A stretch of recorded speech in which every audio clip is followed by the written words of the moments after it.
Aujourd'hui, j'ai reçu Anne-Virginie Schmitt, la cofondatrice des Miels d'Anisette.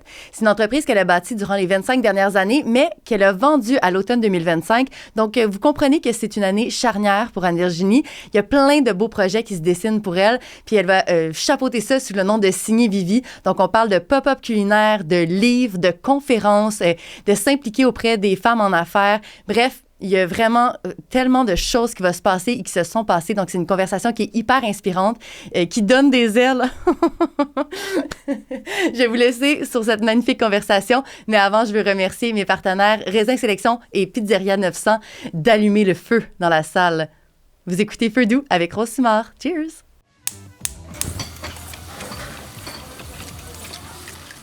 Anne-Virginie! Hey Rose, salut! Allô, je suis contente que tu sois là. Vraiment, moi aussi. Ben, on a plein de choses à se dire, je pense. Mm-hmm. T'es une femme d'hospitalité. J'essaie. Je suis obligée de commencer avec du vin. J'adore. Puis en plus, ça a tombé sur un domaine que j'aime beaucoup. Je sais pas si tu connais, domaine Ostertag d'Alsace. Non. Non? Hey.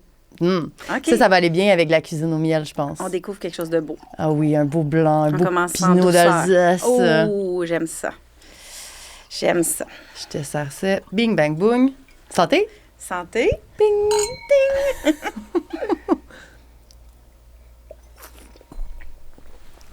ding. Ça goûte le miel, non? Ça goûte le miel, mais quand même, ça a une belle acidité. Tu sais, il y a un côté très élégant. Oh, mais c'est nous, ça, des femmes élégantes. Puis regarde, dans les profils que Raisin m'a donnés, attention, accroche-toi, il y avait frais, droit. Droit. Je suis quand même droite. Mais je trouve que tu es droit dans la vie. Oui. Comptable, c'est important pour CPA. moi. Oui. Droite. Et vibrant. Vibrant. Vibrant comme une abeille. Je vais essayer de pas faire trop de jeux de mots d'abeille aujourd'hui, mais ça va être difficile. C'est le premier. Le premier. Jeu de mots. Oui, mais ben attends, là. On commence. Attends, j'en ai une coupe ici. On les compte, OK? Vous nous dites à la fin combien qu'on a eu. Si vous cherchez du bon vin à la SAQ, vous cherchez la pastille orange raisin et vous allez tomber sur une bonne bouteille bien faite, comme celle-là, Domaine Ostertag Pinot 2023. J'adore. On part ça? Oui. Anne-Virginie, tu es dans une année quand même charnière, une grande transition de vie importante. Fait que j'aimerais ça qu'on parte de la base.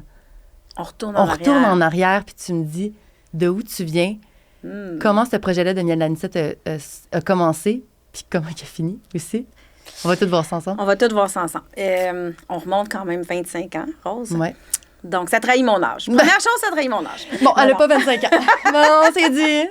OK. On commence. J'habite Montréal. J'étudie au HEC. Je me dirige en comptabilité. Je veux faire mon CPA. Puis, ben, je fais ça parce que c'est une façon pour moi un peu de provoquer mes parents. OK. Grande provocatrice, toi, oui, bien, CPA. on est dans les années 60. Tu sais, dans les années 70, c'est très hippie chez moi. OK.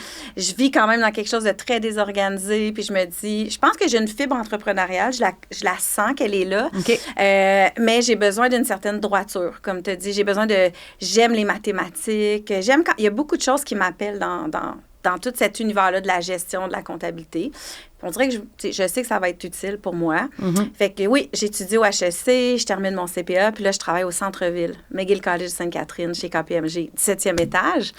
Et oh là, mon Dieu, c'est précis, là. On est au 17e, je m'en souviens parce que j'étais fière. Mon père était fier. Mon père était vraiment fier. Tu voulais-tu le rendre fier?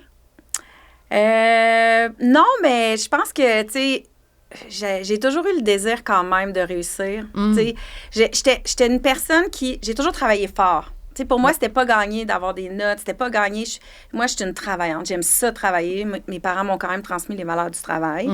Donc, c'est ça. Je suis au centre-ville, puis je me dis quand même que je suis heureuse là, mais il manque un petit quelque chose.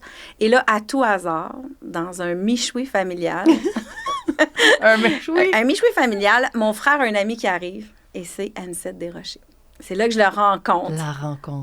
La rencontre qui a quand même changé ma vie, qui a bouleversé le chemin que j'allais prendre. Donc, ouais. Clairement. Pas un peu, en plus. Puis Anisette, à ce moment-là, il est dans la reprise du cheptel de ruche. Tu sais, l'entreprise familiale est là, son père, Claude, sa mère, Marie-Claude. Puis au début, je l'aide. Je suis juste là pour l'aider. On fait son plan d'affaires. Tu sais, je m'implique, il fait de la construction. Mon frère aide à la construction. Tout ça est une histoire familiale, incluant ma famille, sa famille. Et arrive ce qui devait arriver. On devient des amoureux à ce moment-là, dans une roulotte, sur le bord d'une rivière. C'est vraiment exotique. Il y a encore un lieu précis avec quelle était la couleur de la porte. Exact. Non, mais c'était exotique. Là. Le matin, je me baignais dans la rivière, j'embarquais dans ma Golf, puis je montais au centre-ville travailler. J'ai fait ça mais pendant... pas de Fermeneuve. Oui, de Fermeneuve. Pardon? Le lundi matin, au début, je partais de Fermeneuve sur le bord de la rivière, puis je conduisais, puis j'arrivais au centre-ville. J'ai fait ça pendant peut-être 6 mois. Là, ça n'avait pas de bon sens. Ben non, c'est invivable. Et juste pour mettre en situation, les gens qui savent pas c'est où Fermeneuve, c'est de dépasser Mont-Laurier. Oui, on est entre l'Abitibi et Montréal, à 275 km. Fait que c'est quoi, 3h30 quand il n'y a pas de trafic? 3 heures quand même, quand il n'y a pas de trafic. Sauf que, tu sais, là-dedans, il fallait que je prenne le temps de est-ce que j'aime ça, est-ce que c'est ça que je veux faire? Puis finalement, tout ça se concrétise. Je tombe en amour avec la région des Hautes-Laurentides. Je tombe en amour principalement avec les abeilles, le miel, l'apiculture, l'entrepreneuriat. Puis je tombe en amour avec le gars qui est là, qui reprend ça de ses parents. Ouais. Fait que naturellement, je déménage à Fermeneuve. Là, 25 ans. Oui. Là, on est on est dans les débuts des années 2000. Puis là, on est clairement trop petit et trop pauvre pour vivre de la ferme. C'est pas possible. Donc, j'enseigne au cégep. Je me dis, je vais enseigner. Il y a un cégep à Mont-Laurier. OK. J'ai dit, OK, je vais l'enseigner. J'enseigne en administration pendant 7 ans quand même. Ah, quand même? Oui, parce que la ferme, au début, on a 100 ruches. Là, on fait des miettes de miel. On peut pas... Tu sais, on n'a même pas de boutique à la ferme. Ses parents avaient une boutique, mais nous, on n'est pas établis. Mais ses parents, est-ce qu'eux, ils en vivaient de la ferme? Oui, ils vivaient de la ferme. Eux, ils vivaient de l'hydromel. En fait, c'est ça. C'est parce qu'eux faisaient l'hydromel. Oui. Ils vendaient un petit peu de miel là, dans les Laurentides, d'autres Laurentides, mais c'était principalement l'hydromel qui était leur passion. Puis, tu sais, c'est quelque chose, l'hydromel, c'est un monde à part de l'apiculture quand même. Oui. C'est des savoirs qui sont vraiment différents. Donc, moi puis Anicette, on prend le cheptel de 100 ruches qui va servir à faire l'hydromel, mais qui va servir aussi à faire du miel et éventuellement plein d'autres affaires. Oui. Oui. Fait que là, on est vraiment en démarrage. Puis, on est 2 jeunes très fonceurs, même frondeurs. Fait qu'on se dit, nous autres, notre miel, c'est pas juste du miel. Il est vraiment bon. Puis, on va l'amener à Montréal. Notre trip, c'est vraiment de partir avec notre pot de miel. Puis, on va cogner chez Joe Beef. C'est notre première place. Ça, c'est comme au début? Mais là, on est plus en 2006 à peu près. OK, 2006, fait que t'es encore enseignante, mais comme là, vous avez commencé à monter, là, ça commence à avoir plus de sens. Là. Exactement. Puis là, on se dit, ben tu sais, nous, on veut distribuer, on est tellement fiers qu'on veut pas juste le vendre dans les Laurentides, on veut l'amener sur les tables à Montréal. Parce que, tu sais, miel d'Anicette, c'est drôle, des fois, on choisit pas, mais ce qui a fait pourquoi ça s'appelle miel d'Anicette, l'histoire, c'est que Daniel Pinard et José Aladistasio sont venus à la ferme tourner dans leurs premières émissions de télé. Ah, ouais? Oui, ils sont venus à la ferme avec les parents d'Anicette. Anicette était dans le show, puis Daniel, il arrêtait pas de dire « c'est le miel à Anicette, c'est le miel à Anicette ». Fait que finalement, on n'a pas pu choisir. Tout le monde appelait ça. Ouais, tout le monde appelait ça le miel à Anicette. Puis, tu sais, c'est un nom qu'on se... Tu sais, on s'en souvient. Oui, c'est pas Frédéric, là? Non. Puis c'est drôle parce que c'est moi qui vais faire un jeu de mots, mais ça pique la curiosité des gens. Encore aujourd'hui. Donc, Anicette, c'est comme Anicette, c'est une fleur? C'est-tu Sainte-Anicette? Ça vient de où? Ça peut être tout, oui. En fait, c'est la dernière chose auquel tu penses que c'est un prénom, je pense. Exact. Mais lui aussi venait d'une famille quand même hippie. Un peu hippie. Ils ont vécu dans un tipi. La miellerie, où se trouve la miellerie, là, c'était le tipi de ses parents. Incroyable. Ouais. Puis l'objectif, c'était de vivre en commune. Fait que c'est ça. Peut-être qu'eux aussi, quand j'ai demandé s'ils en vivaient, ils vivaient peut-être plus modestement. Oui. Il y avait un modèle d'autosuffisance, tu sais, avec les jardins, avec d'autres familles.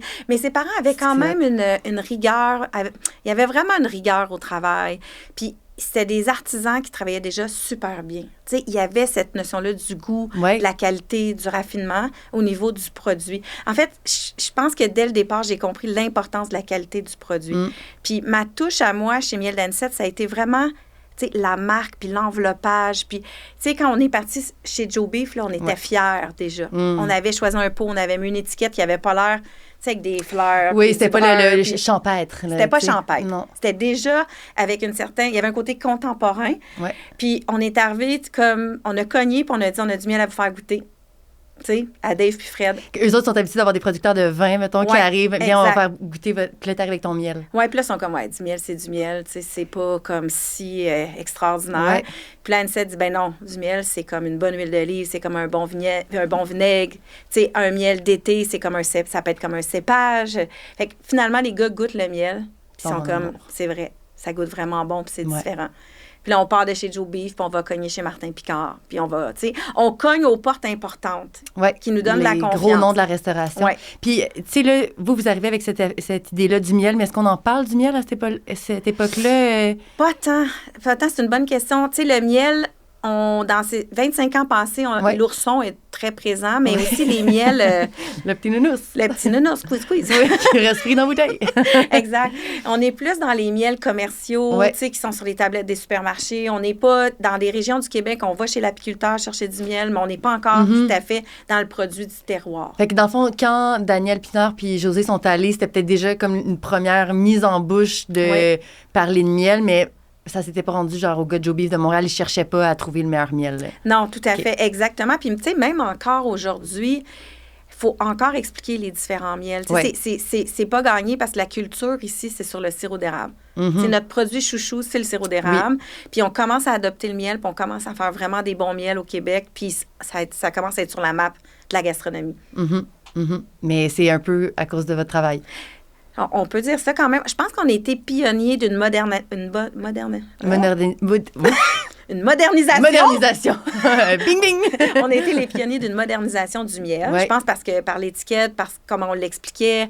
Comment aussi, c'est que la différence qu'on a fait, c'est, je pense que on est aussi des grands épicuriens. On est des amoureux de la bouffe. C'est pas les apiculteurs, là, ils naissent pas. Puis ils aiment cuisiner, ils aiment manger. Nous, ça faisait partie de notre ADN. Toi, parce que toi aussi, tu viens d'une famille d'aubergistes. Parce que tu sais, ton goût pour la gastronomie, il part d'avant que tu arrives dans le miel. C'est ça un peu que tu as voulu comme partager ou naturellement tu as voulu partager? Oui, puis je ne l'ai pas dit. C'est drôle, j'en ai pas parlé. Tu m'as posé la question comment ça a commencé. Parce que le lien entre mes racines familiales puis mon amour pour la bouffe, l'hospitalité, décider d'avoir un restaurant à la ferme, ça m'est venu plus tard que c'était relié. Effectivement, mon arrière-grand-mère, ma grand-mère, mes tantes ont eu une auberge, en fait, dans le coin de Brébeuf, qui s'appelait l'Hôtel Montchinou. Puis moi, j'ai grandi dans l'auberge. C'était écœurant. C'était un relais motoneige. 200 motoneigistes qui arrivaient, tu sais, les samedis, les vendredis, c'était la fête. Puis moi, je dormais au-dessus de la cuisine, avec mes parents. Fait que là, moi, le matin, je me sneakais, je descendais en bas, j'arrivais dans la cuisine à 5h30, 6h, puis avec ma grand-mère, mon grand-père, on faisait des déjeuners, sans déjeuner, puis on roulait des tartes. Puis après ça, tu sais, j'ai des souvenirs incroyables. Là. Je jouais à la serveuse, tu sais, dans les portes battantes. Là. Il y avait pas... Pouf! On arrivait dans la salle à manger, on revenait. Je le vois avec ton petit lito sur le bras. Là, j'allais remplir les verres d'eau. Puis, tu sais, j'ai vraiment... Puis c'était les auberges, là. Moi, j'ai un feeling... Quand je vais à l'auberge Saint-Mathieu, par exemple, aujourd'hui, qui est un de mes coups de cœur, j'ai ce feeling-là de dormir en haut de la salle à manger puis de descendre. Ah ouais, même aujourd'hui, puis ça a tellement changé l'aubergerie. Être aubergiste. Être aubergiste, on dirait que les auberges prennent peut-être moins de place qu'avant? Bien, moi, je trouve que on oublie l'importance d'habiter les lieux.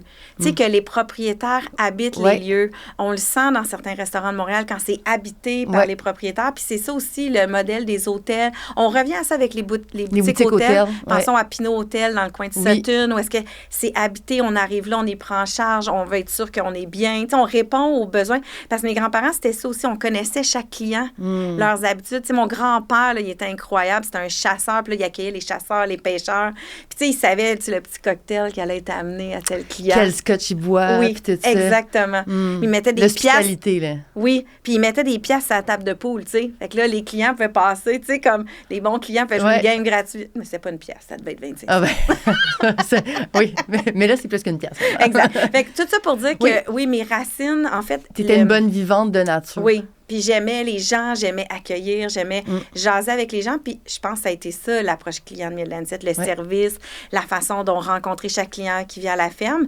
Puis, il y a 10 ans exactement, donc on est en 2015, on ouvre la cantine Pollen et Nectar. Donc, d'apiculteur à restaurateur. Mais entre les deux, il faut quand même dire que le miel, on vendait des pots de miel, mais moi, là, j'ai un amour profond sur... élaborer des recettes, transformer le miel. Fait qu'on a une ligne de produits gourmands, des pains d'épices, des confitures, des moutardes. Ça existait avant 2015? Oui. Ça, c'est arrivé avant. J'ai commencé à créer des produits là, avant l'ouverture de la cantine. En fait, entre 2007 et 2009, j'ai lancé une gamme de produits gourmands puis une gamme de produits cosmétiques. Business. Business. Business. Oui, This parce girl. que tu m'as dit au début, t'es quand même j'ai dit, je suis une bonne élève, t'es droite. Le ministère de l'Agriculture nous disait, il faut diversifier vos activités, sinon vous êtes à risque. Puis là, il y avait des subventions. Fait que là, mon côté comptable, c'est comme, ah oui, si on fait des choses, on a des sous pour faire des choses, puis on peut croître. Puis en plus d'être en région, est-ce que le fait que vous étiez en région, ça l'a aidé aussi? Oui, parce qu'il y a d'autres subventions pour l'éloignement. Exact. Fait que là, t'es comme, il y a de l'argent à aller chercher, j'ai des bons produits, puis j'aime créer. Exact. Puis tu sais, j'allais, mettons, tu sais, voir au niveau économique dans ma région, il y avait le CLD, tu sais, les organismes qui s'occupent du développement. Puis là, je leur disais, on est en train de devenir un fleuron. Quand est-ce que vous avez vu Ferme-Neuve dans la presse? Puis là, tu sais, ils nous aidaient parce qu'on devenait une vitrine. Fait qu'il y avait comme vraiment une idée aussi, un désir de dynamiser la région. Tu sais, les Hautes-Laurentides, le Ferme-Neuve, c'est le bois. C'est l'industrie du bois. T'sais, c'est un peu plat. Puis des fermes laitières aussi, des fermes laitières. Là-dessus, tu vois, tu me reprends bien, Rose, c'est un territoire incroyable pour les abeilles. Oui. Le fait que ça soit une petite agriculture, des fermes laitières, on n'a pas de monoculture, puis on a une diversité, un couvert floral incroyable. C'est marquant, la Ferme-Neuve, les fleurs. Là. Oui. Puis, tu sais, c'est ce qui fait les gens disent, vous faites du bon miel, mais la nature nous donne du bon miel. Parce que nous, on le récolte, puis on essaie le moins possible d'y toucher quand on le récolte. Mais après ça, c'est vraiment la nature qui nous le procure. Wow. Oui. Fait que, si on revient, j'ouvre le resto. Oui, bien, attendons l'été, ces produits, parce que si on va en ordre chronologique, là, tu as les produits. Fait qu'à ce moment-là, tu es déjà dans pas mal de restos de Montréal, si je comprends bien. Oui. Fait que le mot se passe à Montréal que ça existe. Oui. Là, j'imagine, si tu fais des produits, c'est que tu en vends sur place, qu'il y a une boutique qui s'ouvre. Oui. Mais qui va à la boutique? Parce que je me dis, la cantine peut faire arriver quelqu'un de Montréal, mais une boutique... Mais c'est ça. Avant, c'est difficile. Tu sais, l'attraction des clients à Ferme-Neuve dans une région qui n'est pas touristique, c'est là aussi, on a une boutique, puis on a... en fait, ce qui amène les gens à ce moment-là que j'oublie, c'est qu'on a une série télé qui est faite sur nous à ce moment-là. Avant la cantine. En fait, on filme l'ouverture de la cantine avec la saison 1 de La classe ouvrière qui a été diffusée à Télé-Québec. Donc, on est sur, je pense, c'est 12 épisodes d'une demi-heure, puis ça nous suit pendant toute une année, dont l'ouverture du resto, j'ai une mini-ferme, là, j'ai des chèvres, j'ai plein d'affaires, j'ai une ruche. Oui. Je m'amuse. On a accouché une chèvre en plein rush d'été. Ben oui. J'avais aucune skills, aucune habileté. T'avais pas ça dans ton arsenal. J'ai appelé le voisin, j'ai dit, là, il faut vraiment que tu t'en viennes maintenant. Oh, mon Dieu. OK, beau chaos. Ça démontre quand même, j'ai pas peur de grand-chose. Je pense que ça me qualifie. J'aime le chaos, puis j'ai une très grande tolérance au risque. Très, très grande. Bien, visiblement. Oui. Donc, c'est ça, on cherche un moyen d'attirer les gens à Ferme-Neuve. La série télé nous aide énormément. Oui. Puis, à ce moment-là, dans la boutique, on vend quand même des petits biscuits, des tartes, on fait des cafés, mais on se dit, tu sais, on va aller plus loin. Oui. C'est pas assez parce que on est tellement en admiration avec la gastronomie, les chefs, les restaurants à Montréal, puis on souffre tellement du manque de restauration de ce type chez moi. Oui. Tu sais, à Ferme-Neuve, une pizza napolitaine, ça n'existe pas. Non. Tu sais, une pizza canadienne, oui. Mais là, l'idée à la base du restaurant, c'est ça, c'est qu'on on a le goût d'avoir accès à une bonne pizza, parce que je te parle de la pizza parce que tout c'est fait autour d'un four napolitain qu'on a installé là dans le rang de Gravel. Donc, à ce moment-là, je suis déjà dans la transformation des produits et je me dis, je veux attirer plus de gens. Comment je vais faire? Bien, je vais ouvrir un restaurant. Je vais leur servir de la pizza. Oui, exact. Je vais leur servir de la pizza. Puis quand ils vont venir, donc ils vont faire 3 heures de route, ils vont s'asseoir, ils vont admirer le paysage, ils vont manger une bonne pizza, ils vont boire un verre d'hydromel. Oui. Parce qu'il faut penser que l'hydromel, tu sais, on boit un vin blanc aujourd'hui, mais l'hydromel, les gens connaissent peu ça. Ah non, tu sais, si on dit que comme pas connaître les sortes de miel, pas connaître l'hydromel, ça c'est un autre bon défi. Là. Exactement. On connaît pas ça. Hey, et tellement une anecdote, je fais une parenthèse. Moi, j'ai des amis qui ont un chalet à Ferme-Neuve. Ouais. C'est pour ça que je suis allée souvent à la cantine presque chaque été. Puis quand ils ont acheté, mon ami de me dire on a ramené de l'hydromel, il y a une ferme proche du chalet qui fait de l'hydromel. Là, je suis comme aïe. Je fais déjà du cocktail dans ce temps-là, fait qu'elle me dit ça, tu sais, avec un genre de la réceptivité, puis je suis comme tu sais, j'imagine les troubadours très sucrés. Oui, j'imagine, tu sais, les petites bouteilles d'amphore, genre d'hydromel. Cool. Puis je sais pas, 1 an, 2 ans après, là, je comprends c'est quoi. Dans le fond, j'ai connu Anicette par Desrochers D, l'hydromel. Exactement. Puis là, j'arrive là-bas pour la première fois, puis je fais Je me souviens de moi qui imagine les troubadours qui font du miel de viking, là. Oui. Et non, c'est pas ça. C'est C'est pas délicieux. ça. C'est un produit Oui. d'une grande finesse, super bien traité, qui est sec aussi. Tout à fait. Donc, floral. Tu sais, floral. on joue avec les arômes florales, pas juste le sucré du miel. Non, dans pas du l'hydromel. tout. Ouais. Pas du tout. Ben, ma parenthèse est fermée sur l'hydromel, là, mais je viens juste de dire de où je venais. Oui, puis tu sais, le restaurant, ça me fait penser ce que tu dis, Rose, c'est que oui, il y avait l'amour de la nourriture, mais il y avait aussi le temps qu'on peut passer avec les gens à discuter. Tu sais, Oui. nos clients, il y avait tellement de questions sur les abeilles, sur le miel. Puis là, nous, on fait aussi un métier spécialisé qui est l'élevage de reines abeilles. Tu sais, Ouais. on élève des reines abeilles. Donc, tu sais, les gens sont curieux. Puis je pense que les gens nous ont adoptés parce qu'on a pris le temps de répondre à leurs questions, puis de discuter, puis d'être dans la proximité. Un restaurant, ça permet d'avoir de la proximité. Ben, qu'est-ce qui est fun aussi, c'est que le temps que vous avez pu prendre, c'est aussi, j'imagine, des réponses aux shows télé. Les gens ont écouté le Oui. show télé, ça l'a piqué leur c'est bon, piqué leur curiosité. Puis là, vous étiez là pour en parler. Ça me donne un peu l'idée d'un chef à la cabane. Oui, 100%. Puis, tu sais, on était là. Moi, j'étais là comme maître d'hôtel. J'étais là Ouais. derrière le bar. Anicette cuisait la pizza. Fait que dans la proximité que les gens pouvaient avoir avec nous. Puis, tu sais, c'était vraiment comme des amis. Tu sais, l'idée, c'était d'accueillir parce que tu viens, tu débarques à Fermeneuve, tu arrives à la miellerie, puis moi, ma miellerie, c'est comme ma maison. Fait que c'est comme si tu viens manger chez nous. Je suis dans le même état d'esprit quand je te reçois au restaurant. Donc, il n'y a pas... Tu sais, on est vraiment... On a appelé ça une cantine pour justement que ça soit convivial, ça soit à la bonne franquette, mais toujours bon, vraiment. Tu sais, les gens ont toujours dit que l'assiette, c'était pas une assiette de cantine. Mais non, c'était pas une assiette de cantine. OK. Il n'y avait pas de frites. Tu sais, t'es au courant? Oui, je suis au courant. Puis... En plus de ça, ce qui faisait du sens avec le resto, c'est que nous, nos ruches, ils sont pas chez nous. T'sais, ils sont répartis un peu partout, ouais. Beaucoup sur des terrains que c'est des fermes maraîchères. Donc, avec le resto, on était capable de travailler avec tous nos maraîchers chez qui on avait des ruches, puis les producteurs laitiers, puis le fromage. On achetait même, la viande. Fait que, il y a une histoire, encore une fois, parce que tes ruches sont chez M. Raymond, le voisin, et puis là, finalement, tu as le part de M. Raymond dans l'assiette. Tu es capable de faire des liens, puis des histoires, puis là, pour moi, c'est ça aussi. Avec cet exercice-là, on démontrait toute l'authenticité de notre démarche. Tu sais, de l'abeille à ce qu'elle butine, ce qu'elle pollinise, ce qui se retrouve dans notre assiette. Aux relations humaines que tu crées avec les autres autour de toi. Exactement. Puis, la question tout le temps, c'est qu'est-ce que je dois faire pour m'aider, qu'est-ce que je dois faire pour contribuer à la préservation des abeilles? Comment je peux aider? Puis ça passe par notre nourriture. Donc, quand tu es devant l'assiette, puis que tu es capable de dire aux gens, ben, tu sais, le 3/4 de ce qu'il y a dans ton assiette, ben, il a été pollinisé par les abeilles. Tu sais, la discussion, là. Oui. Tu as une bonne accroche, là, tu sais, dans ta discussion pour que les gens, ah oui, je peux faire la différence par mes choix. C'est sûr qu'acheter un nounours, je pense pas que ça fait ça comme impact social. Non. Puis en plus, c'est ça de donner une valeur aussi à une région comme éloignée. Ouais. On le voit de plus en plus, parce qu'il y a de plus en plus ce modèle-là qui se crée à travers le J'ai fait un petit move d'abeille, hein, tu m'as vu, hein? Ouf.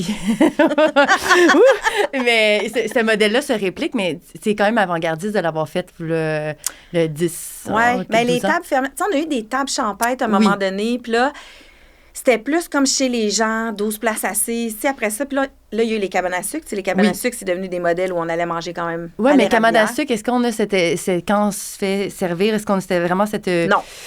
Ce lien-là avec la nourriture et les producteurs locaux? Non. Moins. C'est vraiment les tables fermières où est-ce que quand on s'assoit vraiment sur la ferme. Souvent, on mange des produits qui sont récoltés sur le site ou à proximité. C'est ça l'idée.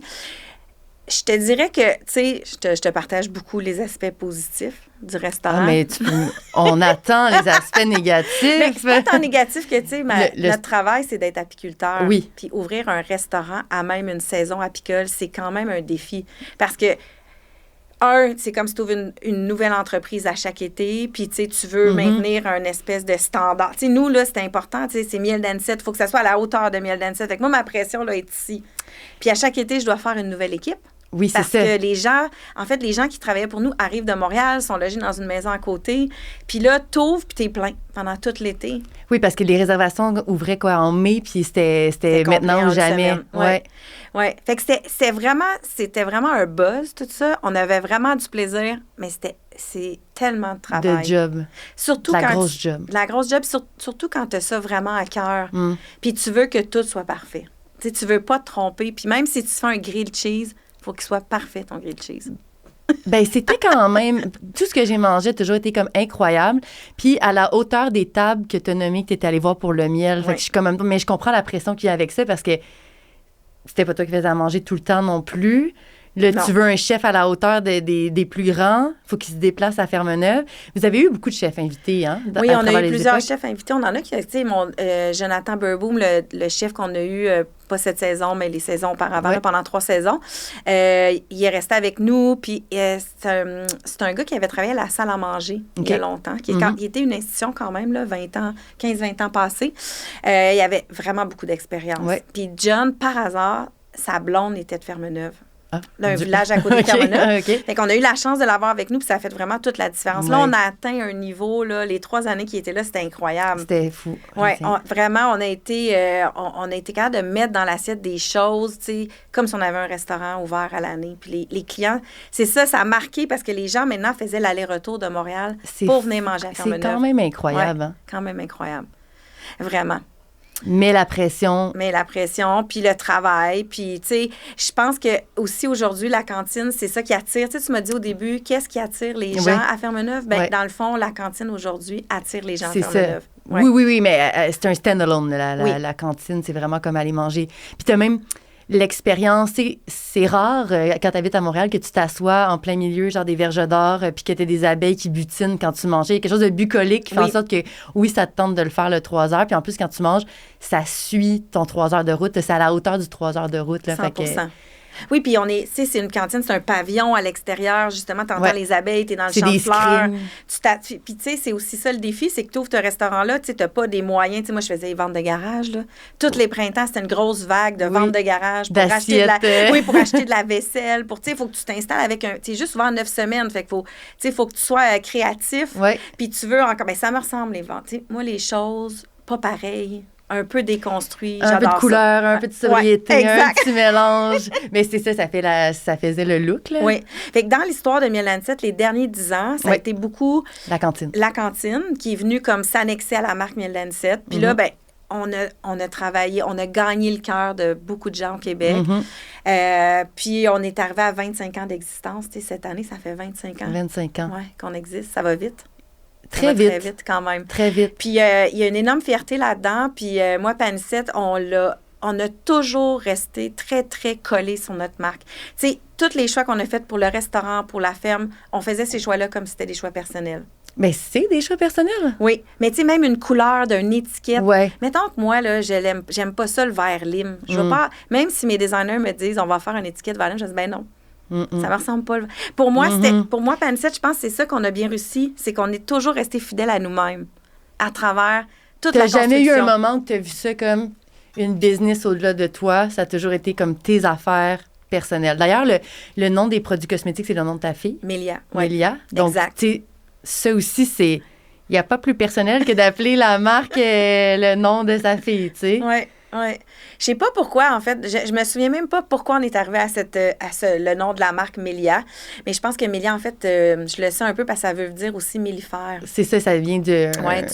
du latin ou du grec. Je vais dire du latin. Oui, je pense que c'est du latin. Fait qu'il y avait un lien. Puis, en fait, cette marque-là, elle est née quand elle est née. Ouais. Oui, je travaillais déjà des produits dans ma cuisine, là, des petits tonganes même. Puis là, à un moment donné... T'avais le temps, j'imagine. Oui, c'est ça, tu sais. En fait, j'étais très, très jalouse. J'allais en France, puis je voyais les produits. Je me disais, moi aussi, je veux faire ça. Je veux faire des produits au miel, à la propolis, à la cire. Puis là, j'ai commencé à faire ça chez moi, à me pratiquer. Avec les savons, j'ai fait des centaines de tests de savon avant de vendre mon premier savon. Puis, quand j'ai été prête, quand Caserne, la boîte de design avec qui on travaille, est accouchée de nos boîtes de savon, j'ai dit, ça va être Mélia parce que j'ai accouché pour de vrai de Mélia. Tout simplement comme ça. Faut pas chercher plus loin, Rose. Écoute, regarde, c'est fait, c'est dit. Exact. Alors là, c'est ça, on arrive à ce 25 ans-là qui est marqué par la fin aussi, la clôture de ce projet-là pour toi, pas pour le... La clôture, un nouveau chapitre. C'est que, Miel Anisette, moi, je pense que comme femme entrepreneur, pour moi, c'était vraiment important d'assurer la pérennité. Il faut une suite. Tu sais, à un moment donné, on vieillit, puis faire de l'apiculture, c'est vraiment physique, là. Pour Anisette, c'est physique, puis pour moi, c'est vraiment beaucoup d'heures, puis à un moment donné... La cantine, c'est physique aussi. La cantine, c'est physique, puis la chance, ça passe pas toujours 2 fois d'avoir un repreneur. Puis nous, on avait notre directeur général, Kevin, qui est avec nous depuis 3 ans. Puis il est arrivé, puis il a dit « Hey, moi, j'ai vraiment le goût. Je m'en viens travailler avec vous autres, mais mon intention, c'est de pouvoir être le repreneur de la ferme. » Fait que depuis 3 ans, tu sais qu'il y a cette ouverture-là qui peut se passer dans ta vie. Exact. Puis, ben, on fait 3 ans ensemble, ça va bien. Mon équipe l'apprécie. Puis, tu sais, il comprend la business. Il sait où on s'en va. Il est très différent de nous. Puis, c'est correct aussi parce que Miel Anisette va avoir un deuxième souffle. Puis, on est allé au bout de ce processus-là. Puis, cet été, en fait, Kevin a repris la ferme. Fait que t'as vendu. J'ai vendu. Oui. Moi, j'ai décidé de rester collée à la ferme comme une ambassadrice, une porte-parole. Pourquoi j'ai pas gardé un petit peu d'action? C'est parce que je suis vraiment pas de type 10 d'action. Petite section. Petite section? Non, toi, c'est quand tu t'investis à fond, fait que les parts doivent suivre cet investissement-là. Ça doit être représentatif. Oui, puis j'avais un souhait aussi. J'ai un souhait, aujourd'hui, de continuer à vulgariser cet univers-là parce que, fondamentalement, je me dis que la façon de protéger les abeilles puis de contribuer à la culture du miel au Québec, c'est d'avoir une voix, d'avoir du temps pour être celle qui va parler en leur nom, qui va faire de l'éducation, qui va faire de la vulgarisation. Fait que c'était impossible de penser faire ça en même temps que je m'occupais de la ferme. Oui, il n'y avait pas de temps. En plus, j'imagine, puis corrige-moi si je me trompe, mais tu avais besoin d'une vraie coupure pour accepter le fait que c'est plus à toi. J'avais besoin d'une coupure. C'était connu que pour moi, là, dans les fondements d'un reprenariat, là, il faut laisser la place à celui qui arrive. C'est difficile. Là, si Anne-Virginie reste là, puis j'ai des doyennes là, qui sont là depuis 10 ans avec moi. Ben moi, je suis un leader avec mes couleurs. Fait que il fallait que je me tasse pour y faire de la place. Bien, c'est drôle, tu dis couleurs, puis moi, j'ai stické sur les couleurs d'étiquette. Mais tu sais, pour quelqu'un qui choisissait jusqu'à la couleur d'étiquette avec son cœur, ça doit être quand même crève-cœur de vendre de se séparer de l'entreprise. Non, je pense que... je pense pas parce que rationnellement, il faut une suite. Oui. Je suis une personne quand même rationnelle. Droite. Oui, droite. Mais je suis une personne aussi émotive, mais j'étais prête. J'étais allée au bout de quelque chose. Je sentais que c'était le bon moment, puis j'étais excitée à la suite aussi. Fait que oui, ce bébé-là, il est dans mon cœur, je le porte, puis je vais toujours l'avoir. Tu sais, ce qui m'a fait du bien, en fait, dans l'écriture de mon livre Miel, quand on est arrivé pour marquer, tu sais, l'auteur, Anne-Virginie, là, j'étais comme, Anne-Virginie, avant, c'était copropriétaire des Miels d'Anisette, puis là, j'avais plus de titre. Là, j'étais comme... Et là, mon éditrice, elle m'a dit, ben non, Anne-Virginie, ça va être Anne-Virginie Schmidt, cofondatrice. Et là, j'ai compris que toute ma vie, j'allais rester la cofondatrice des Miels d'Anisette. Bien, je pense qu'avec le leg que vous avez fait, 25 ans d'entreprise, je pense que c'est vrai que tu vas rester la cofondatrice de Miel Anisette. Mais tu vas être plein d'autres choses. Oui. Ou t'es plein d'autres choses. Bien, je pense que oui. Tu sais, aujourd'hui, ce volet-là d'autrice, là, que je dis vraiment humblement parce que, tu sais, j'ai tout mon respect des auteurs de livres au Québec. Mais, tu sais, le livre que j'ai écrit qui a paru en septembre... Miel. Pour moi, c'est comme... tu sais, c'est mon album souvenir, là. C'est 25 ans de cuisine au miel qui se retrouvent dans ces pages-là. Puis, tu sais, j'ai choisi, là, j'en avais plus. Oui, j'imagine que... Je pouvais faire plus que 260 pages. Mais non, on est limité, hein? Ils nous disent d'arrêter. Cote. Exact. Mais ça me faisait du bien, tu sais, dans le chemin que j'ai parcouru, là, dans la transition, il y avait ça aussi d'écrire ce livre-là. C'était comme d'ancrer dans la mémoire, dans l'histoire. C'est comme ma bible de référence de ce que j'ai fait. C'est ton scrapbook, c'est mon scrapbook moderne. Puis c'est un scrapbook qui est rempli d'humains. Mais toutes les amitiés qui se sont bâties, puis il y a plein de gens que j'ai pas eu la chance de mettre dedans. Mais parce qu'il fallait couper. Oui, parce qu'on a parlé de l'histoire de départ avec Martin Picard puis avec Fred du Joe Beef et Dave, mais il y en a eu tellement. Patrice Demers, le pâtissier, il a été un ambassadeur incroyable. Il nous a fait découvrir des choses qu'il pouvait faire avec le miel. Tu sais, les pâtissiers, Stéphanie de Rhubarbe, Catherine, Feu Dinette Nationale. Après ça, tu sais, le Montréal Plaza, sa cuisine au miel, ça fait des pop-up avec nous depuis longtemps. Donc, dans ce livre-là, je laissais aussi l'histoire des gens qui sont venus. Tous ceux qui ont contribué de près ou de loin à cette histoire-là. Tout à fait. Puis, il y en a plein d'autres. Tu sais, il y aura peut-être un autre projet pour cette histoire-là parce qu'il y a plein de belles choses à raconter encore. Mais ouais, c'est très symbolique et ça a été pour moi un outil de transition vers ce nouveau chapitre ou cette période dans laquelle j'entre en ce moment puis qui est encore un peu, tu sais, je sais pas trop. Là. Il y a plein d'idées, il y a des propositions, mais où je vais atterrir, sur plusieurs pistes, là. Sûrement pas sur Comme une seule. pas juste une. Non, c'est ça. C'est comme... Ça t'a permis d'être sûr de garder ton souvenir comme tangible, un peu. Actif aussi. Ouais. Puis de raconter cette histoire-là, tu sais, ouais, j'ai déposé des émotions, surtout, pour moi, un des deuils les plus difficiles avec la ferme, c'est le restaurant, c'est la cantine. Ah ouais, hein? Cet été, j'ai fait presque tous les quarts de travail au poste de garde-manger parce que il y a eu des blessures, il y a eu des absents, comme toujours. Tout eu. Il y a des années où j'ai fait le maître d'hôtel tout l'été. Ouais, Cette ouais. année, j'étais au garde-manger avec Laurence Labelle, la chef qu'on avait qui était exceptionnelle. Oui. Mais mon dernier quart de travail à la cantine, là, j'ai vraiment eu un pincement. Je me suis dit, hey, je travaillerai peut-être plus jamais dans mon restaurant. Ça m'a fait mal. Puis ça m'a fait mal parce que, tu sais, je veux dire, les restaurants organisés de Montréal, là, je ne vais pas aller travailler au garde-manger. Non. Non, puis si tu ouvres ton resto à Montréal, tu seras pas non plus au garde-manger. Mais il y avait une espèce de côté chaotique, fermier, du rang 2 Gravel qui faisait en sorte que ça faisait du sens que j'aille n'importe où il y avait besoin d'aide. Ouais. Parce que c'était, comme je disais, on se pardonnait ça parce que c'était une business dans business, mais on ne pouvait pas être parfait partout. Non. Il fallait choisir nos combats. Mais si à Montréal, je décide d'ouvrir un restaurant avec des partenaires, ben il va y avoir une structure plus grande, je pense. Ben, tu sais, les portes ne seront pas en moustiquaire. Non, Fait qu'il exactement. il y a plein de choses Il n'y qui aura vont pas de être marmotte différentes. qui va rentrer dans la salle à manger en plein Peut-être des service. rats. Exactement. Le livre, tu l'as commencé au moins 1 an d'avance. Ouais. Fait que tu savais que tu vendais aussi 1 an d'avance. Puis, est-ce que pour toi, le processus, l'espèce de deuil, là, le commencement de la fin, c'est-tu quand Kevin vous a dit comme j'aimerais ça un jour le reprendre? Ça a-tu parti de là? Ben en fait, ce que j'avais besoin là, dans ma nature, c'est que fallait que je drive ce processus-là. Donc, moi, mon côté comptable, là, au départ, quand j'ai décidé qu'on allait vendre, ben j'ai fait l'évaluation de la ferme. J'étais très, très impliquée avec des consultants. J'étais dans la démarche. Tu sais, c'est très business que je te dis, mais pour moi, c'était une façon de contrôler la suite, la fin, le passage, donc de faire toutes les étapes. Puis, j'ai adoré ça. J'ai été accompagnée par des gens vraiment stimulants. Donc, à travers ça, tu commences ton deuil, tu sais. Ouais. Tu fais les étapes. Tu vois la fin. Tu vois la fin. Exactement. Puis, tu sais, avec Kevin, comme il travaillait pour moi, c'est pas comme si du jour au lendemain, il est arrivé et il s'est assis dans un bureau. Oui, oui. Il était déjà là. Il était déjà là. Puis, aussi, dans l'entente, on avait une entente sur à quel moment je sortais, puis combien de jours je faisais. Puis, tu sais, je veux dire, je sortais, c'est un bien grand mot parce que on va toujours, tu sais, partout où je me promène, les gens me parlent de miel d'anisette. Je pense pas que ça va arrêter. J'ai cette chance-là. Maintenant, j'habite à Montréal. C'est ça aussi qu'on n'a pas dit, Rose, mais j'ai déménagé de Fermeneuve à Montréal. Oui, oui. Je suis revenue. Tu as fait le grand changement. Oui, j'ai fait la route. J'ai refait la route. Le grand changement. J'ai refait la route à l'inverse. Oui. Hein? Pour t'y installer pour de bon. Ah oui, je suis revenue avec mon camion de déménagement là, pour m'installer ici avec ma fille, avec mon chum, avec ma famille dans Villeray. Tu sais, je suis venue ici en métro, là, un matin. Ah, ça, c'est big. Big and bold. Big and bold. Elle est venue en métro. J'ai une carte puce. Wow!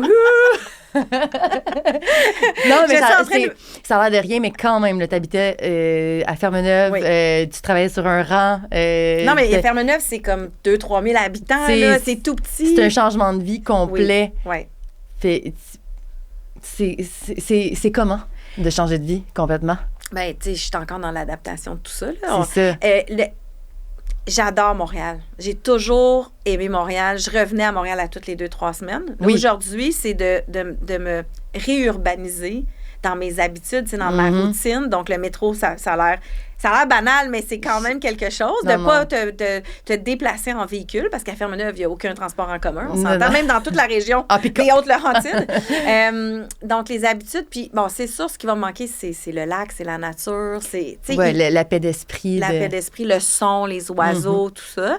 Mais la spontanéité d'être capable de dire à une amie, hey, on va-tu prendre un café, puis que ça se passe dans l'instant même, dans la prochaine demi-heure. À Fermeneuve, il faut que j'appelle ma copine, je lui dise, viens-tu ce week-end, tu dors à la maison, quelle épicerie t'amène, tu sais? Qu'est-ce qu'on va boire? Puis on boira un café à travers ça. Alors que là, je me lève le matin, puis j'ai cette possibilité-là. T'es comme dans l'instantanéité, puis dans les possibilités. Oui. Puis même, je me rends compte que c'est fou, les rencontres. Tu sais, je me rebaigne dans des univers Je côtoie des gens qui ont des projets stimulants vraiment beaucoup, puis plus, parce qu'il y a une masse. Il y a plus de monde. Il y a plus de gens, fait que je côtoie des nouvelles personnes avec des projets, puis je me retrouve... C'était difficile. À Ferme-Neuve, il fallait que j'appelle quelqu'un qui vienne pour qu'on discute. Ouais. Là, tous les jours, j'ai la chance de côtoyer des gens c'est comme si ça vient nourrir une portion d'intellectualité, de culture, de loisirs que j'avais plus accès facilement. C'est vraiment comme une nouvelle vie. Oui, oui. C'était vraiment excitant. On dirait que c'est comme... Parce que souvent, quand les gens vont vendre une business, ils sont quand même vieux, ils sont proches de leur retraite. Oui. T'as raison. Puis là, t'as quand même un 25 ans, donc c'est une vraie business, 25 ans. Mais t'es encore jeune. C'est comme il y a encore vraiment... Tu t'en vas pas jouer au golf à chaque jour. Là. Tu vas retravailler, tu vas recréer des choses. Puis ça, c'est important ce que tu nommes, parce que moi, j'avais... Tu sais, je vais le dire, je vais avoir 50 ans cette année. Non. Oui. C'est vrai? Je vais avoir 50 ans, moi, cette année. J'écoute tes secrets. Je suis à la mi-temps. Je suis à la mi-temps. La mi-temps. Non, mais il faut le dire parce que, tu sais, je veux dire, c'est ça qui est exceptionnel d'avoir vendu à la mi-temps. Ça me permet d'avoir encore 15 belles années devant moi pour faire des projets hyper stimulants. Probablement 20-25 dans ton cas. Oui, OK. Mais oui, c'est vraiment, je suis super en forme, puis je voulais aussi faire la transmission de la ferme quand j'étais super encore, tu sais, comme vive. Vibrante, comme le vin. Exact. Non, mais c'est un beau... c'est une belle chance. Oui. Mais là, j'ai envie de demander, c'est une crise de la cinquantaine? Non. OK. Non. Non, c'est pas une crise de la cinquantaine. C'était quand même... c'était réfléchi. Puis encore une fois, dans la bonne élève en moi. Oui, c'est ça. Encore le fameux ministre de l'Agriculture. Il vous a pas donné des subventions. M'avait soufflé à l'oreille qu'il fallait penser à la relève. Parce qu'en agriculture, c'est super difficile, la relève. C'est comme les transitions sont longues. Puis tu sais, je veux dire, on a mis toute notre vie, tous nos investissements dans Miel d'Anisette. À un moment donné, tu commences à te dire qu'il va falloir que tu récoltes en quelque part pour faire tes projets de vie. Là. Donc, ça avait resté, ça, dans la mémoire de la bonne élève, qu'il fallait penser à la suite, à la relève. Puis, j'en voulais une belle. Moi, c'était... Tu la méritais. Oui, puis dans mes objectifs, là. Mais il y en a plusieurs, mais celui-là était hyper important. Mon expectative n'était pas moins que de réussir ce reprenariat-là. C'est hot comme façon de penser aussi, hein? Genre, il n'y a rien que je vais rater, mais certainement pas ma sortie. Non. Puis, tu sais, c'est une sortie, mais c'est une rentrée. Puis, c'est ça, ma plus grande carte de visite. Tu sais, on le voit ici, c'est Miel d'Anisette, c'est mon histoire. Puis, cette histoire-là, elle me permet vraiment de... Tu sais, j'ai envie aussi d'aller auprès des femmes entrepreneurs. C'est ça que je voulais t'enligner là-dessus, parce que déjà... Ça fait quelques mois seulement que t'es comment qu'ils disent les gens sportifs? Joueurs autonomes, c'est ça? Oui. Joueurs autonomes? Oui. Ça sonne bizarre. Mais ça fait seulement quelques mois que tu es déjà hyper impliquée dans la communauté entrepreneuriat au féminin, dans la gastronomie et tout. Est-ce que c'est de où ça vient ce désir-là de t'impliquer aussi rapidement, aussi intensément? Bien, je pense que dans une qualité qu'on me dit souvent, ma générosité, je pense que ça fait partie de moi. Puis mon réseau a fait en sorte, je te donne un exemple, Élise Tastet, qui est devenue une amie à moi, qui est une femme entrepreneur que j'admire beaucoup, elle est très fonceuse, tu sais, j'aime ce qu'elle fait. Bien, Élise, tout de suite, quand j'ai eu du temps, j'ai dit, Élise, je peux-tu t'aider pour quelque chose? Puis là, de fil en aiguille, dans mon réseau, je me suis rendu compte qu'il y avait plein de femmes entrepreneurs, puis des hommes aussi, mais beaucoup de femmes entrepreneurs qui avaient, tu sais, qui avaient grandi, puis qui avaient des projets, puis, tu sais, naturellement, ça s'est fait, cette affaire-là. Fait que là, tu donnes des conférences, tu t'impliques dans des projets. Je donne des... tu sais, mettons le volet autrice et conférencière. Conférencière. Mon volet autrice et conférencière, c'est vraiment l'axe pour rester dans l'univers des abeilles. T'sais, pour moi, c'est important. Ça me permet de parler de la ferme, de ce qu'on a bâti. De la préservation des abeilles. Puis là, tu sais, je t'en ai parlé un peu, Rose. J'ai un beau livre pour enfants qui s'en vient. Oui. Je vais m'amuser là-dedans. Très beau, je l'ai vu. Exact. Fait que ça, c'est comme un terrain de jeu incroyable. Puis ensuite de ça, il y a le volet un peu service conseil, consultante stratégique, où est-ce que j'ai le goût de m'associer à des beaux humains, avec des beaux projets. C'est ça qui me drive. Tu sais, moi, je carbure à l'adrénaline. Je pense que j'ai bâti, tu sais, j'ai des outils, j'ai un coffre à outils avec plein d'affaires là, qui peuvent être utiles. Ouais. Ben oui, parce que t'en as vécu. Oui. Tu sais, c'est ça aussi que ça t'a permis de... T'as vécu des expériences qui font en sorte que tu peux aider quelqu'un facilement. Oui. T'as sûrement vécu la même affaire à mener dans ta vie, là. Oui, puis tu sais, pour faire réellement des jeux de mots, pour moi, la ruche, c'est inspirant. Ouais. On a, dans le fond, des milliers d'abeilles qui travaillent que pour la pérennité, pour la collectivité. Il y a une reine là-dedans, que c'est phéromones, qui sont, dans le fond, les messages qu'elle donne. Moi, j'ai envie de ça, j'ai envie de redonner aussi pour la suite. Je pense qu'aujourd'hui, Anne-Virginie, l'entrepreneur, c'est d'en redonner. Puis je peux redonner comment? Mais je peux redonner par mon savoir. Mm-hmm. Puis ce savoir-là, il peut être chez les enfants, il peut être dans plein d'axes. Je peux aussi accompagner. Puis même, j'ai aidé des entrepreneurs, même financièrement au démarrage, parce que j'y crois. Il y a l'axe entrepreneurship qui est super important. Puis ici, je peux faire une différence aussi en apiculture. Dynamiser le secteur apicole. Mixer les deux ensemble. Mixer les deux. Oui. Je ne veux pas l'oublier. Ça fait partie de moi, mon amour pour le miel puis pour les abeilles. C'est une vraie passion. C'est ça. C'est pas quelque chose qui est comme... C'était pas juste une idée de business. Non, vraiment pas. C'était pas faire des clous pour faire des clous, là. Non, puis je veux dire, tu peux pas faire... L'apiculture, c'est un métier que tu peux pas faire si tu ne tripes pas, là. Tu sais, moi, je suis pas celle qui se faisait piquer à tous les jours, là. C'est Anisette, mais...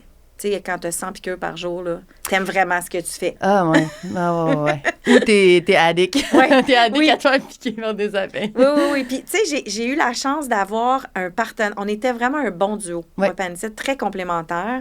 Où est-ce que lui, c'était dans les ruches, il s'occupait des abeilles. C'était là son terrain de jeu. Puis moi, on se croisait quand il m'amenait le miel, puis là, je partais avec ça.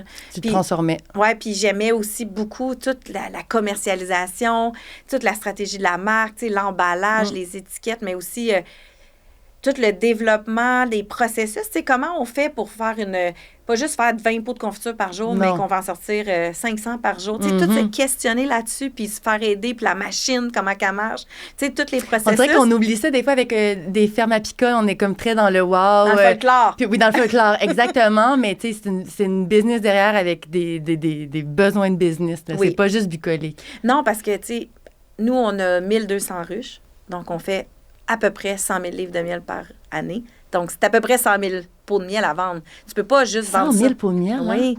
Tu peux pas vendre ça comme en claquant des doigts. Puis c'est pas juste au Joe Beef que tu vas les vendre. Non, il faut que tu aies une stratégie. Puis il faut... Tu sais, nous, on a voulu toucher le Québec, puis je suis vraiment fière de ça. Je pense qu'on a réussi. Je pense que quand je me promène, tu sais, une des choses, depuis que j'habite à Montréal, c'est incroyable. Genre, tu sais, je me pince quasiment tous les jours, je pense à quelque part qui me disent « Hey, êtes-vous la madame des miels d'Anisette? » Ou au fil de la conversation, je me rends compte qu'ils utilisent du miel d'Anisette, puis ils me reconnaissent. Tu sais, c'est pas de me reconnaître, mais c'est de reconnaître le produit. Que t'es partie de rien. Oui. Puis les gens nous disent beaucoup, « Ah, on est tellement touchés par ce que vous faites, tu sais. Fait que, pour le cœur, ça, c'est quand même incroyable. C'est beau. C'est vraiment le fun de pouvoir voir son projet, son produit, puis tout le travail. On dirait que c'est comme une reconnaissance de ton travail aussi, de pouvoir le voir quand tu t'y attends pas, là, pas quand quelqu'un te reçoit puis a acheté ton miel parce que c'était toi qui venais. Oui, puis ça, je l'ai... tu sais, la reconnaissance de ça, tu sais, faut pas la minimiser. Non. Tu sais, je la nomme, je la connais, puis tu sais, je remercie toutes les gens qui ont été là. Tu sais, c'est pas pris pour... Il y a eu beaucoup de travail, mais c'est une fleur incroyable. Tu sais, qu'est-ce que j'ai l'impression qu'il y a beaucoup changé en toi, puis on en avait parlé quand on s'est rencontrés, mais... c'est comme si dans les dernières années, puis là, je sais pas si ça vient avec le fait que tu sais que ça va finir, mais c'est comme si tu prenais la place... On brise pas, madame! Tu prenais la place... Tu sortais de l'ombre un peu de l'entreprise Miel d'Anisette. Puis je veux pas que ça sonne péjoratif, mais tu sais, c'était beaucoup, évidemment, Anisette qui était de l'avant. C'est lui qu'on voyait dans les médias, c'est lui qui portait le nom de la marque, c'était le personnage. On entendait moins parler de toi. Et là, j'ai comme l'impression que c'est genre, tu as pris une place avec aisance, tu la partages, c'est comme, t'es super inspirante. Quand on te rencontre, c'est comme genre, oh, OK, attendez, excusez-moi, là, qu'est-ce qui vient de se passer? T'as-tu l'impression qu'il y a eu un changement aussi avec ta prise de pouvoir? Bien, je pense que oui. Je pense que, j'ai été quand même submergée par le travail pendant longtemps, par le quotidien. Oui, avec raison. Avec raison. Puis je pense qu'il y a une... J'ai toujours eu confiance en moi, mais c'était peut-être plus une confiance de prise de parole aussi, de... Tu sais, on émerge comme entrepreneur. Tu sais, on débute, puis là, t'es comme, OK, ça va vite. La croissance, là, ça m'a vraiment submergée. Tu sais, on est parti de 100 ruches à 1200 ruches, là. Ça s'est fait en 15 ans. Puis tu sais, on avait 3 pots de miel à 150 produits. Tu sais, le quotidien me prenait beaucoup de mon temps. Ouais. Puis, ben Anicette, c'était le gars, tu sais, avec un casting qu'on remarquait rapidement. Ouais. Tu sais, que c'est lui comme qui a pris cette place-là. Puis, ça venait de ses parents aussi. Tu sais, dans l'histoire, je t'ai parlé de José Ladisazzo, c'était lui le casting. Oui. Puis là, à un moment donné, moi, j'ai teinté avec le parcours, tu sais, le passage du temps fait en sorte que j'ai teinté l'entreprise. Puis là, c'est devenu vraiment mes choses. Puis là, tu sais, j'étais un peu lionne quand même, à protéger mes affaires, mes petits, mes employés, mes produits, mes gens que j'aime. Et je pense que c'est un peu ça qui s'est passé. Puis à un moment donné, je suis devenue très à l'aise. Ça s'est fait. Puis je pense avec le restaurant. Tu sais, quand je t'ai parlé de mes racines. Oui. Bien, sur le plancher là, du resto, l'été... C'était toi. C'était moi. C'était moi qui jasais avec les gens. C'est moi qui les accueillais. J'ai vraiment trouvé... J'haïs ça de dire ça, je vais le dire pareil, mais mon X, c'est là qui est arrivé. Quand je me suis retrouvée entourée des gens qui venaient nous visiter. Ça t'a donné le goût de répliquer ça ailleurs que dans ton resto? Oui. Oui, puis tu sais, ça fait du sens là, quand on pense, j'ai enseigné, par exemple. Tu sais, ce désir-là de partager, d'éduquer, de vulgariser. Puis même, j'ai toujours, tous mes emplois étudiants, j'étais dans le service client. Tu sais, je t'ai parlé de je viens d'une auberge, mais après ça, j'ai travaillé pour les boulangeries Première Moisson. J'ai ouvert la première boulangerie avec la famille fondatrice. Puis on travaillait, tu sais, l'art de recevoir, tu sais, le client. C'est un discours jeune, comme moderne pour l'époque. Tu sais, ça fait 30 ans. Oui, c'est ça, l'art de recevoir, oui. Ça m'habitait beaucoup, puis on dirait que j'avais pas trouvé, tu sais, c'était pas ma place comme comptable. Au début, tu sais, j'enseignais, c'était pas tout à fait ma place. Puis quand on y pense, bien, ma place, elle était où? Je suis fondamentalement une entrepreneur. Ça m'a pris quelques années avant de prendre le siège du conducteur, du copilote. Puis d'enlever peut-être un syndrome d'imposteur. T'avais-tu un syndrome d'imposteur? Peut-être, parce que j'arrivais dans la famille d'Anicette, tu sais, aussi. C'était pas ma famille. On n'avait pas repris ça de mes parents à moi. Fait que oui, il y avait sûrement ça. Puis il y avait toute la connaissance aussi, parce que je pense que j'ai bâti de la connaissance. Puis à un moment donné, j'étais sûre de moi, de ce que je disais. Puis j'ai juste comme steppé up. Puis je pense que ouais, je me suis rendu compte que j'étais vraiment capable de toucher les gens. Tu sais, quand ma façon d'être touchait les gens. Puis c'est drôle parce que ça s'est Tu t'en es rendu compte? Oui, parce qu'avec la classe ouvrière, je t'ai parlé de la série télé, on était vraiment à l'époque des boys clubs là, à la télé.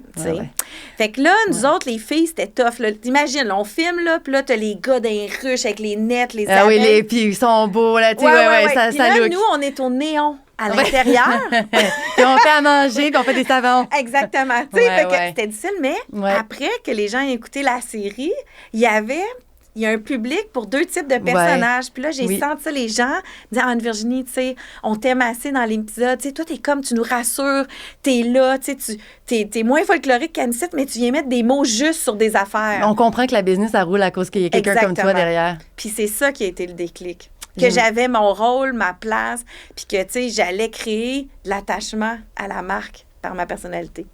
J'ai la question à 900 degrés qui arrive, qui me brûle. Elle brûle. Attends, je vais prendre une petite gorgée d'eau, comme ça va peut-être descendre. Oh mon Dieu! 885. J'ai eu envie de t'apposer tantôt, mais je trouvais que c'était trop tôt pour aller dans ce sujet-là. Donc, c'est le moment de la question à 900 degrés présentée par Pizzeria 900. Piloter une entreprise qui porte le nom de notre conjoint. Après coup, était-ce une bonne ou une mauvaise idée? Très bonne. Très bonne. Je pense que le choix de miel d'Anicette était le bon choix. Je n'ai aucun problème à ce que ça porte le nom d'Anicette. Pour moi, là, elle m'appartient tout autant qu'à lui. C'est ça. Fait que toi, le nom, c'était comme c'est le nom, mais c'est à moi. Oui, puis lui, il va dire, tu sais, miel d'Anicette, c'est Anicette, mais moi, ce que je vous dis, c'est que c'est moi ça. Vous l'aurez entendu ici. Non, mais je me suis demandé si le fait que le grand chapeau soit le nom de quelqu'un d'autre, puis, tu sais, là, c'est le nom d'Anicette, mais ça aurait pu, mettons, Mélia, c'est ta fille, ça porte le nom de quelqu'un d'autre. Est-ce que de toujours se mettre derrière le nom de quelqu'un d'autre, ça fait en sorte qu'on va pas aller plus loin? Tu sais, on va pas prendre le rôle principal. Non, moi, je pense que mon analyse, c'était que c'était judicieux. Tu sais, le côté rationnel, analytique, business, c'était comme... c'est ça. Il y en a eu d'autres noms sur la table, Oui. mais ça a été celui-là. Puis il y en a eu d'autres noms que Melia. Puis il y a des gens qui m'ont dit, bon, il y a une marque Miel d'Anisette, il y a une marque Melia. Il va-tu avoir une marque Vivi? Est-ce qu'on en parle? Oui. Parce que là, ton nouveau projet, c'est signé Vivi. Oui, exact. Donc, tous tes nombreux projets qui, j'imagine aussi, il y en a qui vont se concrétiser, il y en a qui vont lâcher. Tu sais, es dans une période vraiment charnière.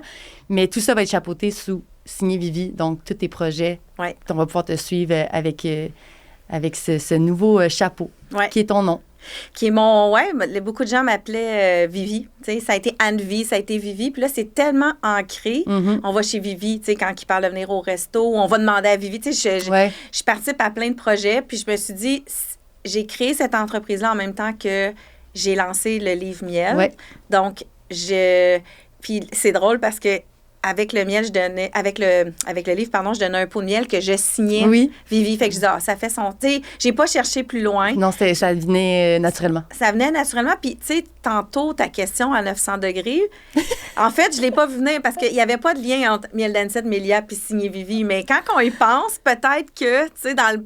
T'es rendu là. Moi, je trouve qu'il y a quelque chose qui a tellement changé en toi qui n'a pas changé en toi. Évolué, peut-être. Que nous, on perçoit plus. Oui, OK? oui. Peut-être en toi, tu le dis depuis toujours, puis c'est comme ça, mais de l'extérieur, tu sais, puis le fait aussi que tu t'impliques auprès des femmes, je sais que tu fais déjà des changements, il y a déjà des gens qui sont très inspirés par ton discours, mais j'ai comme l'impression que ça va te permettre de owner, de continuer d'owner, franchement quitter. Oui, puis dans Signé Vivi, je définis pas tout ce que je fais ou que je vais y faire. J'ai pas envie de définir, tu l'as bien dit, exactement ce qu'il va y avoir dans Signé Vivi. Je veux que ça reste ouvert. Je m'associe à des projets autant culturels que dernièrement, je faisais un pop-up avec un resto avec le bar Saint-Denis. Puis qu'est-ce qu'elle amène, Signé Vivi? C'est juste qu'est-ce que je suis. Des petites chandelles sur les tables, être là pour accueillir les gens. Ah, c'était bon. Des choses comme ça. Miel, crème fraîche. Oui, miel, crème fraîche, un petit peu de pollen. Fait que c'est ça, c'est vraiment pour moi un beau terrain de jeu. C'est un canevas neutre. Oui, puis je suis ouvert à plein de trucs là-dedans. C'est quand même une chance, tu sais, il faut que je le dise. Là. J'ai la chance de pouvoir avoir ça. Tu as travaillé cette chance-là, on va se le dire. Oui. Puis tu l'as dit tantôt, tu as comme facilement un bon 15 ans devant toi pour... tu sais, moi, ça ne m'étonnerait pas qu'il y ait une auberge qui s'appelle Signé Vivi dans 5 ans. Là. Mais on va voir où que ça t'amène. Je vais passer à nos questions en rafale. Ça fait déjà 1 heure qu'on se parle. Ça va vite, hein? Ça va tellement vite. En bonne compagnie. Mais je suis tellement contente d'avoir pu prendre ce moment-là avec toi pour partager ton histoire. Moi, je connaissais des bribes, on s'est plus parlé récemment. Puis là, quand j'ai tout comme collé ça ensemble, je me suis dit, mais non, mais attends, on n'a pas fini, là, on en entend parler là, de toi. Tu es une femme entrepreneur inspirante. Toi aussi, vraiment, je pense que rapidement, les atomes crochus, là, on va vite parler, on va sauter du coq à l'âne entre le coup d'une canette avec, après ça, OK, on fait une petite vidéo sur un cocktail. Exact. Non, mais c'est vrai, c'est comme, je reviens encore au mot vibrant, mais le mot vibrant, là, mes revenus, c'est comme t'es allumé par ces projets-là. Puis je pense que, on a besoin de gens comme ça. C'est les gens vibrants qui attirent les autres autour. Fait que... Une bonne reine des abeilles. OK, là. OK, on passe aux questions rafales. Mais j'en ai pas fait tant que ça, de jeu de mots. OK, je vais prendre une petite gorgée. Oui, moi aussi. On est parti. Allez. Question rafale. Alors, nomme-moi une ou des entreprises qui font du très bon miel au Québec qu'on devrait découvrir. Rucher des Framboisiers en Gaspésie. Un doyen, John Forêt, fait vraiment des beaux miels. OK. Puis, il y en a plein, mais je dirais aussi Miel Lagarde à Prévost. Simon et Edith, également, plus dans les Basses-Laurentides. Oui. 2 apiculteurs qui travaillent super bien, qui ont des beaux miels. Il y en a d'autres, là. Oui, il y en a plein d'autres, mais puis bien sûr, Miel d'Anisette, mais... Oui. Tu l'as nommé qui faisait du... C'est ça, là, c'est comme le staple du bon miel. Exact. OK. Quel serait le plat que tu mangerais si tu devais choisir ton dernier repas? Ah, moi, c'est sûr que c'est un fils de fruits de mer. Le gros platter. Le crabe. Ah, oui. Le crabe, le homard, les oursins, les couteaux. Tu sais, une tour, là. Ah oui. Une tour. Une tour avec la glace fraîche, rafraîchie. Là. Des petites mignonnettes, du wasabi frais, de la sauce piquante. La sauce piquante, c'est sûr. Puis des bulles. Des vraiment bonnes bulles. Un crément, un champagne, on est où? Tout. Amener un bar à bulles, un bar à fruits de mer. Je suis très excessive. Parfait. Un autre dernier repas auquel je m'ai invité. Merci, bonsoir. La recette de un ou une chef québécoise que tu as fait et refait. Ah, ben là, un classique, là, moi, j'ai 3 ados à la maison, fait qu'on dit, tu sais, c'est des kilos et des kilos de nourriture par jour. Ben, le bœuf brisé à l'anis étoilé de José Ladistasio. C'est un classique facile, puis moi, je mets un petit peu de miel de sarrasin là-dedans. Bon, jamais du miel. C'était le moment de la ligne publicitaire. Non, non. Miel de sarrasin, à découvrir. Sinon, à la cantine, quand même, tu sais, j'ai eu des chefs, beaucoup. Oui, beaucoup. Puis une des recettes qu'on a faites que j'adore refaire, c'est les accrocs de courgettes. Hey, je pense que je les ai mangés là-bas. Tu sais, c'est comme une croquette de poulet, mais végétarienne. Ben oui. Avec Es-tu dans plein le de livre? fromage dedans. Oui, dans le livre. Ah. Oh! OK. On est ici. Où est-ce que... Là, c'est la question que je pose à tout le monde. Où est-ce que... Mais là, tout le monde a sa version. Où est-ce que je vais pour bien manger dans les Hautes-Laurentides, autre que la cantine Pauline et Nectar? Ça, on le sait, c'est délicieux. Puis je te donne passer Tremblant jusqu'à la Côte-Nord. Tu sais, je te donne un bon rayon. Là. Oui, je peux descendre un peu. Là. Ben, tu sais, c'est sûr que tu descends pas dans le village de Tremblant. Là. Oh! Tu montes en haut. Mais il n'y a pas grand-chose. Chez Dodi. Tu sais, moi, j'étais à Merci la vie à Prévost. Ah, ben là, non. Mais honnêtement, il y a... Tu sais, après Mont-Tremblant, là... Il se passe plus grand-chose, gastronomiquement parlant. Il y a des patates, là. C'est ça, chez Dodi. T'as-tu déjà mangé chez Dodi? Non. Non? Non. Moi, je savais que mais la chaumière à Mont-Laurier, c'est une patate coup de cœur, mais tu sais, la patate du village, mais c'est vraiment pas... Ben maintenant, je vais chez Échoppe 5, qui est Jonathan Burbeau, mon chef, qui a ouvert un petit comptoir gourmand. Puis c'est vraiment chouette. À Chute Saint-Philippe. Chute Saint-Philippe, c'est où? Chute Saint-Philippe, c'est une demi-heure avant. Ah oui, quand on tourne pour aller à Ferme-Neuve. Exactement. Oui. Une demi-heure de Mont-Laurier. Donc, Échoppe 5, ça serait vraiment mon coup de cœur en ce moment. OK, mais une chance que tu m'en as nommé un. Là. J'avais peur que comme il n'y avait vraiment rien. Non, mais oui. Rendu à Prévost, ça marche pas pantoute. Ensuite, dernière question. Finalement, propose-moi un ou une invitée qui devrait venir à mon podcast et pourquoi? Je vais t'en proposer plus que parfait. Une. Je sens que ça va être des filles. Bon, clairement, Élise Tastet. Oui. Clairement, parce qu'elle a plein d'affaires à raconter. Ben. Mais tu sais, dans les femmes entrepreneurs chefs, là, Véronique Dalle de Foxy, qui était, ou Véronique Rivet de Soif Bar à vin. Deux femmes incroyables quand même. Ça, je pourrais dire oui. Sinon, bien entendu, attends une minute, là, j'ai un petit blanc, là. Ça, c'est ma mi-temps. Ah oui, c'est ta crise de la cinquantaine. Ça va me revenir. Elle est tellement... Ferreira Café. Oui, Sandra. Sandra, ben oui. Pétillante. Oui. C'est vraiment un coup de cœur. Oui, une femme d'affaires. Une femme d'affaires. Ils ont repris ça. Ouais. Une reprise familiale. Un gros resto quand même. Qui un roule. Centre-ville avec ses enjeux. Fait que ça, je pense, oui. Diane aussi, Olivier Gourmando. Oui, ça serait le fun, ça aussi. Ouais. C'est bon, j'aime ça parce qu'il faut nommer des femmes. Oui, puis... On a besoin de femmes. Oui, on a besoin. Tu sais, puis moi, je les ai rencontrées via l'accélérateur au féminin de la table ronde. Oui. Ces femmes-là d'expérience, on en a... Tu sais, on a plusieurs beaux modèles de femmes en restauration qui ont bâti des institutions.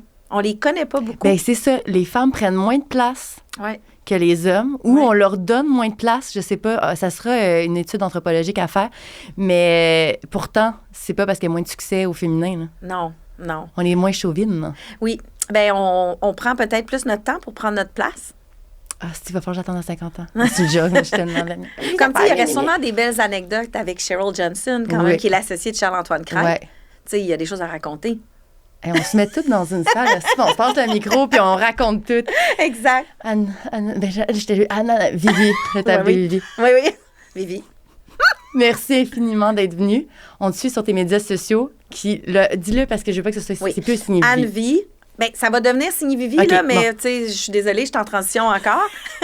Donc, signévivi.com, premièrement, un site web où est-ce qu'on va aller voir mes actualités. Aussi, tu sais, j'ai plein d'événements, plein de conférences que tu vas donner. Les conférences, mais aussi, tu sais, les autres pop-up dans les restos, puis tout ça. Puis sinon, Anne-V_Schmidt, qui est comme un mot de passe. Là. Ça, j'imagine que tu es sur TikTok. Là. Non! Sur Instagram. Sur Instagram. Facebook, Instagram. Cool. Ben merci encore. Merci, Rose. Puis, j'ai hâte de voir tes prochains projets. Merci.